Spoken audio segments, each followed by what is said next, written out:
Xiao Tian's life was already quite exciting. But compared to his father-in-law, he fell far short. After reading the biography of Zhuo Yan's father, we began to unravel the experiences of the Purple Emperor. After his father-in-law awakened in the cave, he wanted to go to various academies for further study but had no way to enter.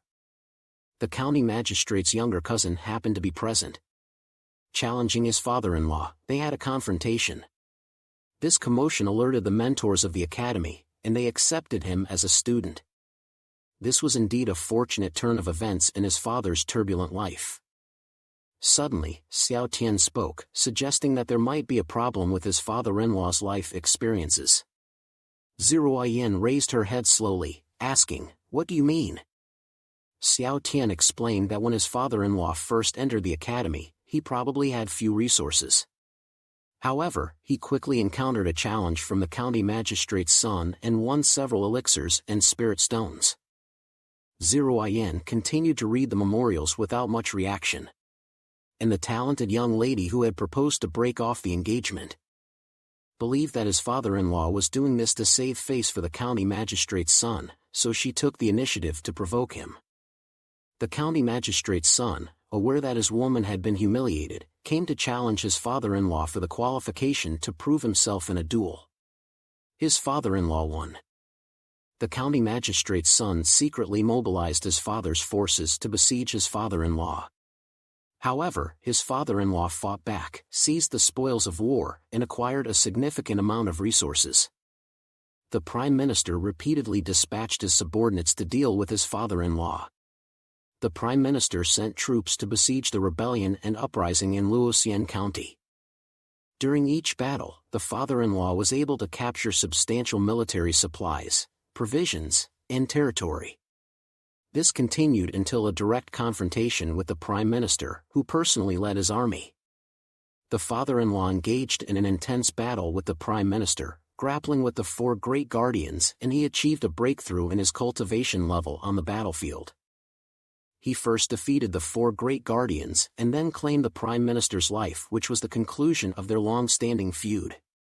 Zhuo Yan had already set aside her pen. She looked at Xiao Tian with a very serious expression.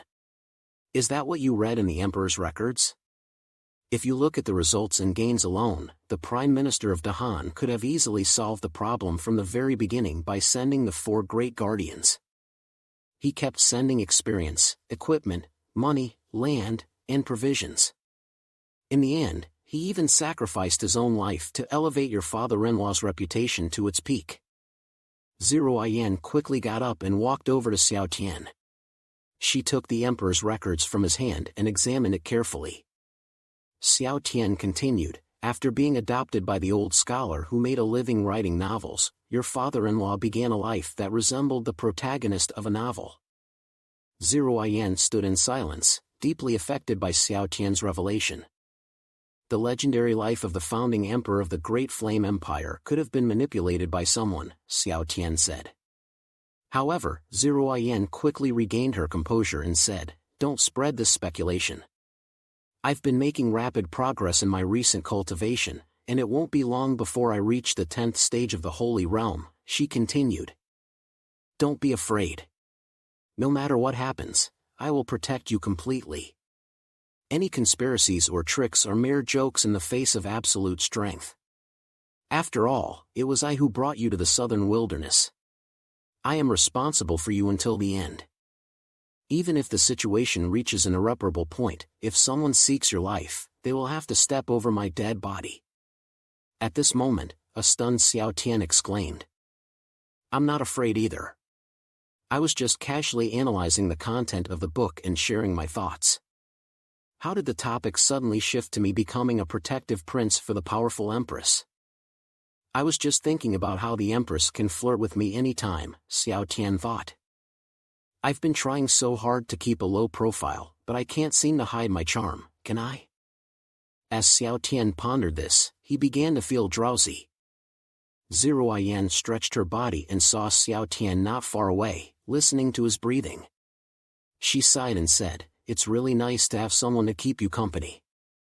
I don't know how long this happiness will last, but I'll do my best."